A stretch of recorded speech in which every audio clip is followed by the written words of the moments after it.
এই কুত্তার বাচ্চা, তুই তো আমার এইবারও মারছস রে। আমি তো তোর কাছে ভালোর জন্য গেছিলাম, তুই তো আমার কোনোদিনই গায়ে দেয় এবারও নাই, হাত দিছস। কোনোদিনই দেয় নাই। তুমি তুই আমার পরকিয়া এবারও করলা কেন? মারছস। তুমি না আমি শোনো, করি নাই, আমি স্টোরিতে আমি আছি, করি নাই, লাইফে আমি আছি, কিচ্ছু করি নাই, তুই আমার আমি মিথ্যা লাইফে অপবাদ আছি, দিছস আমার আমি উপরে। লাইফে, কোনো মিথ্যা অপবাদ না, সব প্রমাণ আমার কাছে আছে। আমাদের পারিবারিক ভাবে বিয়েটা ঠিক হলো। বিয়ে হওয়ার পরে বাসর রাতে ওকে আমি বললাম যে দেখো আমার কিন্তু আগে একটা বিয়ে হয়েছিল, তুমি কি জানো কি না? বললো না, আমাকে বলে নাই। আমি বললাম আমি তো বলছিলাম বলার জন্য, তা যেহেতু বলে নাই তা আমি তোমাকে বলতেছি। আমি বললাম আমার কিন্তু একটা মেয়েও আছে, তা তোমার যদি কোনো আপত্তি থাকে তাহলে বলতে পারো, আমাকে কোনো সমস্যা তো নেই। সেটা আপনি বাসর রাতে কেন বললেন? সেটা তো বিয়ের আগে মেয়েটার সাথে কথা বলতে পারতেন। না, ওর সাথে কথা বলার কোনো সুযোগ হয় না। তো যাই হোক, ও সবকিছু মাইনা নিছে। তো আমাদের সংসারে টুকটাক একটু ঝামেলা হচ্ছিল মেয়ে রেখে নিয়ে। আপনার আগের সংসারে মেয়ে হ্যাঁ, নিয়ে? আমাদের ছেলে হলো 2019 সালে। আমাদের দিনকাল মোটামুটি আলহামদুলিল্লাহ খুব ভালোই যাচ্ছিল। তা গত 2 বছর যাবত আমাদের সংসারে অশান্তি বেশি হচ্ছে। মানে ব্যবহার আমার সাথে খুব রাফ ব্যবহার করে। আসলে কি দোষটা আমার ছিল, আমি ওকে শুরুতে মাথায় উঠাইছিলাম, তো এখন আমার মাথায় ওইটাই নাচতেছিল। মানে খুব ভালোবাসতাম, আর আমার পাড়া প্রতিবেশী যারা ছিল সবাই আমাদের দেখে হিংসা করতো। সাংসারিক কাজ কাম আমি সবই করতাম, ঘর মোছা, ঘর রান্না করা, ঘর ঝাড়ু দেওয়া, সব কাজে আমি ওকে সাহায্য করতাম। ওর কাপড় চোপড় আমি ওকে ধুইতে দেই নাই। আসলে কি আমি ওকে অনেক ভালোবাসতাম। গত আগস্টের 2 তারিখে এরকম পারিবারিক ঝামেলা হইলো। আমি এক পর্যায়ে তাকে থাপ্পড়ও দিই। পরে ওর বোনের বাসায় চলে যায়। আমি যোগাযোগ করার অনেক চেষ্টা করি, ছেলের সাথে কোনো সময় আমার কথা বলাই দেয় না, যোগাযোগ করতে দেয় না। এই নভেম্বর মাসে সবকিছু ধরতে পারি যে আসলে সে পরকীয়া করে। পরে স্বীকার গেল যে আমি ওই ছেলের সাথে 2 বছর যাবত সম্পর্ক কিভাবে ফেসবুকে। পরে আবার এই ফেব্রুয়ারি মাসে সে আমার বাসায় স্ব ইচ্ছায় চলে আসলো, এই গত ফেব্রুয়ারিতে। পরে ও চলে গেল, আমার কাছে ফোন দিয়ে বললো আমি আসবো, আবার তুমি টেনশন করো না, আমি আসবো। তারপরে আর আসে নাই। এখন ফাইনালি সে মামলা দিছে, পর্নোগ্রাফি মামলা। আচ্ছা, আপনি কি এরকম কোনো কাজ করেছিলেন? আমি ফেসবুকে ছবি ছাড়ছি ওর, গেঞ্জি পরা, জামা পরা। আপনার স্ত্রীর গেঞ্জি পরা ছবি আপনি নিজে ফেসবুকে ছেড়েছেন? জি। আপনি কেন আপনার স্ত্রীর ছবি এভাবে ফেসবুকে ছাড়তে গেলেন? সে আমাকে অনেক সময় আমি নাকি তাকে ব্ল্যাকমেইল করতেছি। আমি বলতেছি আমি তোরা যদি ব্ল্যাকমেইল করে থাকি তাহলে দাঁড়া, ব্ল্যাকমেইল করতেছি আমি। কিন্তু এটা তো আপনি আইনগতভাবে একটা অবৈধ বা অন্যায় একটা কাজ করেছেন। হ্যাঁ, এটা আমি মানি, এটা করছি। করার কারণটা হলো আমার ক্ষোভটা হচ্ছে যে আরে কি অন্যায় করলাম ওর কাছে। তো আপনার বাচ্চার মাসে মা, তার ছবি আপনি ফেসবুকে ছেড়ে দেবেন? আপনাদের অবগতের জন্য জানাচ্ছি, উনি যে ছবিটা ছেড়েছেন আমাদের স্টুডিও থেকে আমরা এটা বলতে পারি, সবার উদ্দেশ্যে এতটুকু আমরা জানিয়ে রাখি, এটা আইনত দণ্ডনীয় অপরাধ। সে আপনার স্ত্রী হোক কিংবা আপনার পরিচিত যে কেউ হোক, তার পারমিশন ব্যতীত তার প্রাইভেট কোনো ছবি সোশ্যাল মিডিয়াতে ছাড়া আইনত দণ্ডনীয় অপরাধ। আমরা আপনাকেও এই কাজের জন্য ধিক্কার জানাই। হ্যাঁ, এটা আমিও মানি যে এটা আমার করা উচিত হয়নি। আমি তার সাথে এখনো আমি সংসার করতে চাই। আমি চাই যে সে এখনো আসুক, যাতে আমার ছেলের ভবিষ্যৎটা নষ্ট না হোক। অলরেডি যে ও যে একটা মামলার আসামি হয়ে রয়েছে, ও কি এটা জানে? হ্যাঁ, আমাদের প্রোগ্রামে বলেছে। ওইটা ও কিসের জন্য করলো? ও যদি আমার হাজবেন্ড হতো, ও কি এরকম ভাবে তুলে ধরতে পারতো আচ্ছা, আমার সাধারণ ছবিগুলি? আপনি পর্নোগ্রাফি একটা মামলা করেছেন, সেটা আমাদেরকে জানিয়েছে এবং বলেছে যে সে একটা গেঞ্জি পরা ছবি ফেসবুকে।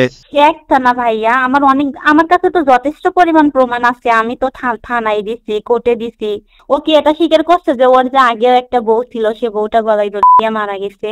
ওর আগের ঘরেরও একটা বাচ্চা আছে। ও যে আমার সাথে মিথ্যা প্রতারণা করে ও যে আমাকে বিয়ে করছিল, ও কি এটা বলছে? সে আমাদেরকে জানিয়েছে যে সে আপনাকে যখন বিয়ে করে, বিয়ের ব্যাপারটা আপনাকে বাসর রাতে জানিয়েছে, কিন্তু আপনার মাকে নাকি সে জানিয়েছিল।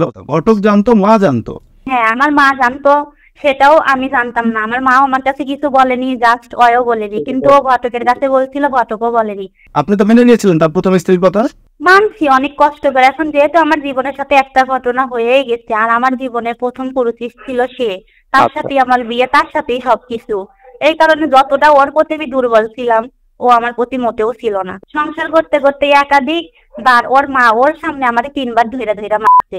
আমরা ও তো আমার আলাদা একটা ছিলাম, ডান হাতের আঙ্গুল কোনোদিনই মারে ভেঙে না, দিছে। এটা সব মিথ্যা। মিথ্যা কথা, মিথ্যা কথা সম্পূর্ণ। আমার কেন? শরীরের আমি ওর প্রত্যেকটা অঙ্গের মধ্যে। আঙ্গুল ভাঙছি। আঙ্গুলটা কেন ভাঙছি বলেন? আপনি ভাঙছেন? হ্যাঁ, আঙ্গুলটা ভাঙছিলাম। আঙ্গুল তুলে সে অসহায় কথা বল। আপনার স্ত্রী আপনার উপর আঙ্গুল তুলে কথা বলেছে, জন্য আঙ্গুল ভেঙে দিয়েছে? যারা সত্য আমি হ্যাঁ ভাঙছি। জানেন না তো, ওর তো মেন্টালিটি সমস্যা হচ্ছে। ওই যে ধরনের কাজগুলি করে বেড়াচ্ছে আজকাল, ও তো সোশ্যাল মিডিয়াতে আগেই তো আমার সবকিছু মানহানি করছে। একটা মেয়ের বাঁচতে গেলে যতটুকু সম্মান লাগে, ও আমার স্বামী হয়ে ও সবকিছু আমার পরকীয়া থেকে করলো কেড়ে কেন? নিচ্ছে। আমার জিতটা হচ্ছে পরকীয়া করলো কেন? আপনি কি ওনার নেকের ছবি না দিয়েছেন? না, উলঙ্গ ওর কাছে আছে, ও আমাকে হুমকি দিছে, ওর কাছে আছে, ও আমাকে বলে কি, আমি কই কি আমার এই ধরনের কোনো ছবি নেই, ও আমাকে তখন বলে কি যে না এই ধরনের ছবিও আমার কাছে আছে, তুই জানতি না, আমি ওগুলিও ছাড়মু। 8 বছর কেন সংসার করলো? তারপরে হচ্ছে এই যে মামলা দিল 9 তারিখে, 16 তারিখে আয়সা নতুন করে কাবিন করলো কেন? আমি এতই খারাপ? কিসের জন্য করছিলাম? সংসার করার জন্য করছিলাম, কিন্তু বাসায় যায় দেখি অন্য মেয়ের ড্রেস আমার ড্রয়ারের মধ্যে। অন্য মেয়ের ড্রেস না, তুই তো আমার এইবারও মারছস, এই কুয়ার বাচ্চা, তুই তো আমার এইবারও মারছস রে। আমি তো তোর কাছে ভালোর জন্য গেছিলাম, তুই তো আমার গায়ে এবারও হাত দিছস। কোনোদিন তুই আমার এইবারও মারছস। তুমি পরকিয়া করলা কেন? তুমি না আমি শোনো, করি নাই, আমি স্টোরিতে আমি আছি, করি নাই, লাইফে আমি আছি, কিচ্ছু করি নাই, তুই আমার আমি মিথ্যা লাইফে অপবাদ আছি, দিছস আমার আমি উপরে। লাইফে, কোনো মিথ্যা অপবাদ না, সব প্রমাণ আমার কাছে আছে, তুই পর্যাপ্ত আমারে প্রমাণ মারছিস আছে। কে? তুই আমারে কিসের জন্য কথায় কথায় গায়ে হাত দিতি? তোর মা মারতো, তুই দাঁড়ায় দেখতি, তোর মা জীবনেও মা আমার মারে নাই, আমার মা জীবনেও মারে নাই। আমার কথা শোনো, আমি জেলে ঢুকতেও রাজি আছি, আমার কোনো আফসোস নাই, কিন্তু তুমি আমার ছেলেকে আমার কাছ থেকে আলাদা করো না। কিসের জন্য তোর আমি তোর ছেলেরে দিব? ওইটা কি আমার ছেলে না? আমি তো বললাম আমার শরীরের এমন কোনো অঙ্গ নাই যে ও আমাদের না মারছে। ওর থেকে শোনেন, ও আমার গায়ে হাত দিত কি না দিত, ও যদি ভাত খাইতেও বসতাম স্বামী স্ত্রী একসাথে, দুইটা কথা হইতেই পারে। কেন হবে? কেন হয় না? অনেক সংসারই হয়। এখন যেটা মানে কথাবার্তা, এখন এই ছবিগুলো কেন ছাড়লেন আপনি? এই ছবিগুলো যে খুবই যে আমার সাথে ও কেন এই প্রতারণাগুলো করলো, আমি কি কোনো দিক দিয়ে কোনো অভাবে রাখছিলাম ওরে? ও কেন পরকীয়ার সাথে লিপ্ত হইলো? ও যে পরকীয়া করছে আপনার উপরে প্রমাণ আছে? হ্যাঁ, প্রমাণ আমার কাছে পর্যাপ্ত প্রমাণ আছে। এই প্রমাণ আছে? চ্যাটিং আছে, আপনি দেখতে চাইলে আপনি দেখতে পারেন, আছে আমার কাছে পর্যাপ্ত প্রমাণ আছে। ওই ছেলের সাথে চ্যাটিং করছে, তারপরে ওই ছেলের সাথে কথা বলছে। ওই ও আমারে এটা একটা মিথ্যা অপবাদ দিয়ে এটার মধ্যে ওই আমারে জড়িত করছে। ও আমার সাথে অনেক অত্যাচার করছে, ও মানসিক ভাবে করছে, শারীরিক ভাবে করছে। আমি নিজের থেকে টিকতে না পাইরা লাস্টে আইসা দিয়া ওর সাথে আমার একবার ডিভোর্স হয় না, 3 বার হয়েছে একে একে। বাড়িতে যতবার হয়েছে সবাই শুধু পাঠাইয়া দেয় যে একটা সন্তান আছে যাও, কিন্তু আমি যতবারই গেছি ওরে সুযোগ দিচ্ছি, ও বারবার আমার সাথে এইরকমই করছে। প্রত্যেকটা বাড়িও আমার সাথে এমন করছে। ওর মূলত সমস্যাই ছিল শুধু গায়ে হাত দেওয়া। ও কথায় কথায় আমার গায়ে হাত দিত, আমার আঙ্গুল ভেঙে দিতে, পায়ের আঙ্গুল ভাঙা, আমার গলার ভিতরে বটি দিয়ে কাটা চিহ্ন আছে। ও যে আমার সাথে যে আচরণগুলি করছে, একটা স্বাভাবিক মানুষ এরকম আচরণ করে না। কেন করতো? ওই যে ওর যে আগের পক্ষের মেয়েটা আছে না, ওই বাচ্চাটার খরচাপাতি সব দিতাম, প্রতি মাসেই দিতাম। না, ওর মা ওর মা বলতো কি, টাকা দিতে গেলে, ওই মেয়েকে টাকা দিতে গেলে সে আমার সাথে ঝগড়া করতো। শোনেন না, আমি দিতাম, ওই আল্লাহ তোর মেয়েকে উপরে টাকা কাঁটা নেই। ফালাইবো, তোর উপরে গজব ফালাইবো আমি যদি না দিয়া থাকি। টাকা দিতাম কেন? সেই জন্য সে আমার সাথে ঝগড়া করতো। একটা কথা বলেন তো, আপনি মামলা দেওয়ার পরে তার সংসারে আবার ফিরেছিলেন? হ্যাঁ, মামলা দেওয়ার পরে আমি ওর কাছে গেছিলাম। কেন গেছিলেন আপনি মামলা দেওয়ার কেন পরে? গেছিলাম শোনেন, ওর সাথে আমারও যোগাযোগ হয়। আচ্ছা শোনেন, আমার এতদিনের সংসার, আমার মনে কি ওর জন্য একটুও জায়গা নেই? আমার ঠিকই আছে, ওরই নেই। পরে ও আমার অনেক কথাই বুঝাইলো যে ওই আর কোনোদিন আমার গায়ে হাত দিব না। পরে তার বাসায় যাই আমি, আমার রুমে যাওয়ার পরে যায় দেখি আমার একটাও কাপড় চোপড় রাখে নাই। সেই মেয়ের জন্য ওই মার্কেট করছে, মানে ওই মেয়ের কাপড় চোপড় আমার ড্রয়ারের ভিতরে। আমি তো বিয়ের জন্য মার্কেট করছি, তুমি আসবা না, তা আমি বিয়ের জন্য কি মার্কেট করবো না? স্ত্রীর সাথে ফাইসালা হলো না, আপনি বিয়ের চুকুর জন্য বিয়ের জন্য আপনার মার্কেট পয়সা তো করছে। হয়ে গেছে। ও তো আমাকে ঠিক দিয়ে, না, আপনি একদিকে বলতেছেন যে আপনি আপনার স্ত্রীর জন্য অপেক্ষা করছেন তার সন্তানের জন্য। হ্যাঁ, আমি এখনো চাই। তাহলে আপনি যদি চান, তাহলে আমি তো বিয়ে করি নাই, আমি তো বিয়ে করি নাই। আর এক মেয়ের জন্য কেন মার্কেট করবে? আমি রাগের মাথায় মার্কেট করতে যে আমি ওরে দেখানোর জন্য। রাগের মাথায় বিয়ের মার্কেট করেছেন? জি। ও আমার সাথে এতদিন যা বলছে সব মিথ্যা বলছে। আর তুমি সব সত্য বলছো। সত্যই বলছি। আমি তাই? সবটা আরে সময় তোর প্রতারক। কাছে কইতাম আমার সাথে যে তো তুই এখনো আমার- দিনের পরে দিন এখনো তোমরা, তোমার ফ্যামিলি, তোমার বাপ মা, তোমার বোনেরা, তুমি আমার ছেলের জন্য এখনো আমার সাথে প্রতারণা করে যাচ্ছ। করো, আমার আপনারা কোনো কি- আফসোস নাই, আমার কোনো আপনারা আফসোস নাই। আমার family সাথে কিছুই করে শোনো নাই। শোনো, আপনি না একটু কিচ্ছু মনে করে করে নাই, দেখেন কিচ্ছু তো। করে নাই, আমি করছি। শোনেন, ও কিন্তু অলরেডি আমার নামে পল্লবী থানায় একটা ভিডিও করছিল। ও ওই জায়গায়ও ভুল তথ্য দিছে। ও বলছে ও, আর কি তুমি কোনো ভুল তথ্য দাও নাই। 7-8 লাখ টাকা নিয়ে নাকি আইসা বসছি, ওর নাকি 7 ভরি স্বর্ণ নিয়ে আসছি। তুমি কোনো ভুল তথ্য দাও নাই, তুমি যে মামলা দিয়েছো, এরকম মামলাতে মিথ্যা ভুল দেখো মামলা নাই। দিছো। না, আমি কোনো ভুল মামলা দেই নাই, আমার ও, তাই? ডকুমেন্টস সহ আমি মামলা। তুই আমার ছবি ছাড়স নাই? এই তুই কেমনে পারলি এটা? তোর ঘরে আমি কি তোর সাথে কি একদিনও সংসার করি নাই? তুই আমার সাথে কেমনে কেন পারলি আমার করলা? মানহানি তুমি করতে? পরকীয়া কেন করলা? তুমি পরকীয়া আমি কেন করি করলা? নাই, আমি করি নাই। করো সেই নাই? ছেলে থাকে অনেক দূর। তুই তার সাথে আমার যেভাবে জড়ায় দিত, একটা মেয়ে যদি দিনের পর দিন অবৈধ কাজ করে তারও এইরকম হয় না। তুই আমারে যতখানি মুখ তুমি দিয়ে ওর তুই সাথে আমার অবৈধ মানহানি কাজ করছিস, তুই করছো, ভালো তুমি তো ওর সাথে করছিস। অবৈধ তুই- কাজ করছো। তোর কাছে প্রমাণ আছে? হ্যাঁ, তোর কাছে প্রমাণ আছে? অবৈধ তুমি তার সাথে পরকীয়া করো নাই? এখনো তো তার সাথে যোগাযোগ হয়, এখনো তার তুই সাথে এসে দেখছস? তার সংসার চালাচ্ছে কে? দেখছস? ওই ছেলে সংসার চালাচ্ছে। শোনো শোনো, আমি তোমার সাথে ঝগড়া করতে চাচ্ছি না, তোমার সাথে কথাও বলতে তোমার সাথে কথা বলার আমার কোনো ইচ্ছাও নাই।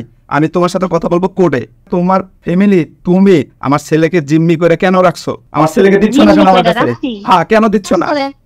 তুমি কেমনে পারতো ছেলেটার ভবিষ্যৎটা নষ্ট করতে? বাচ্চা কি কথা বলতে পারে? হ্যাঁ, কথা বলতে পারে, কিন্তু আমার কষ্ট তো একটাই, আমার ছেলের সাথে কথা বলতে দেয় না, আমার ছেলের সাথে কোনো যোগাযোগ করতে দেয় না। কেন?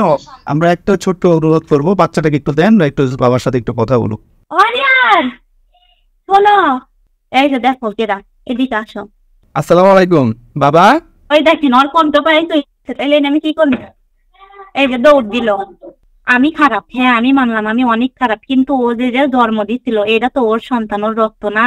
কিন্তু ও মাঝখান দিয়ে 7 মাসে কোনোদিন বলে নাই যে আমি এই 500 টাকা দিলাম, এটা আমার সন্তান দিয়ে আপনারা কিছু কিনা খাওয়েন।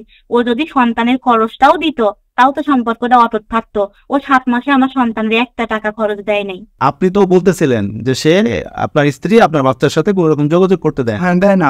এখন কি দেখা গেল যে বাচ্চা আপনার সাথে নিজের ইচ্ছায় কথা বলবে? কিন্তু হ্যাঁ, আমার সামনে আসলে না, এটা বিলিভ করি আমি। এটা বিলিভ করছেন না, সে নিজের ইচ্ছায় কথা বলতে চাইলো না, বাচ্চা কিন্তু নিজের ইচ্ছায় আপনার সাথে কথা বললো না। আমরা অনেক সংসার জোড়া লাগাবার চেষ্টা করি, আবার অনেক সংসারে আমরা এই পরামর্শ দিই যদি একসাথে থাকতে না পারেন আপনারা আলাদা হয়ে যান। বাট আপনাদের কাছে একটাই রিকোয়েস্ট, বাচ্চার ভবিষ্যতের কথা চিন্তা করে আপনারা কিছুটা পরিণত মানুষের মতো আচরণ করে ব্যাপারটার সমাধান টানবেন, এটাই আপনাদের কাছে রিকোয়েস্ট। বাট আমি মনে করি বাচ্চাকে দেখাশোনার সুযোগ বাবুরও পাওয়া উচিত। আপনি মাঝে মাঝে তাকে দেখতে দিবেন বা কথা বলার সুযোগ দিবেন, এটা আমার রিকোয়েস্ট। ও তো কোনো খরচ নেয় না, আমি ওরে কিসের জন্য দেখতে দিব? আমি কিসের জন্য দিব? এটা আসলে আমরা তো কোনো এটার কোনো বিচার সালিশ নিয়ে বসি না। আমরা চেষ্টা করি অনেক সময়, অনেক সংসারকে আমরা হয়তো জোড়া লাগানোর চেষ্টা করি, অনেকে অনেক রকম যোগাযোগ করতে না পেরে শেষ আশ্রয়স্থল হিসাবে আমাদের স্টুডিওতে আসে, কিন্তু আপনাদের ঘটনা শুনে এর ব্যাপকতা বা গভীরতা অনেক বেশি, যার কারণে আমরা এটা ভবিষ্যতের উপর ছেড়ে দিচ্ছি। এবং এটা অবশ্যই আইন, আদালত এবং পুলিশ প্রশাসন যারা আছেন, যাদের কাছে আপনারা উভয় পক্ষই, একজন মামলা করেছেন আর একজন জিডি করেছেন, এবং এটা আমরা চাই যে আইনগতভাবে ফয়সালা হোক। তার আগ পর্যন্ত আপনাদের বাবা মার কাছে একটাই রিকোয়েস্ট, আপনারা বাচ্চার ভবিষ্যতের কথা চিন্তা করুন। না, আমি এখন ওকে নিয়ে সংসার করতে চাই। ও কি বলে একটু শুনে না, আমার সম্ভব না। যখন তো আমার সংসার করবে না, আমি পায়ে গেলাম, তাহলে আমার সন্তান আমাকে ওকে দিতে এটা আইনগতভাবে আমি সময় হলে দিব। এটা আমি আপনার সময় হলে আইনগতভাবে দিব। আপনাকে মোকাবেলা করতে হবে।